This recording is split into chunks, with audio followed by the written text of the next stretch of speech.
mga kabatak, dumating na yung order kong gunting na made in Germany. Ayan, halaga sa 1,000. Magkano halaga niyan? 1,661. Ayan, 1,661. Ayan, mga kabatak. Ayan, kasi yung gunting ko medyo may kalumaan na kailangan ko po may kapalit. Kaya ito, ayan na po ang presyo. Siyempre, sir. Ayan, 1,600. Okay, okay. Next video.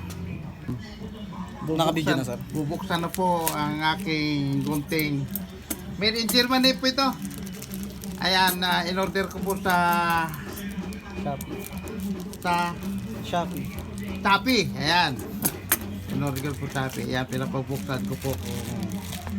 Yun ba ho ay gunting ba talaga? Ayan, halagang 1,600 plus mga kaibigan, made in Germany. Daw. Ayan, no, doon sa pag-order ko. Made in Germany. Ayan. Sige lang, tabasi ko, huwag kang mahiya. Ayan, tinatabas na po. Tingnan natin kung ano.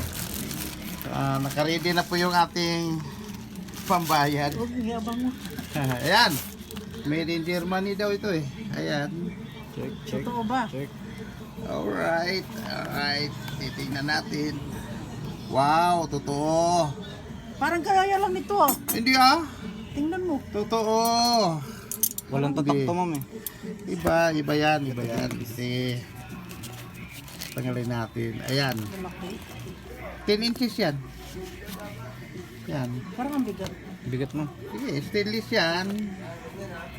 Ayan. Testing natin sa... Ay. Laki. Alright. Okay na, sir. Okay na. Ayan, mga kabatak. Ayan. Ito na. Totoo yan. Totoo talaga. Totoo. Ayan.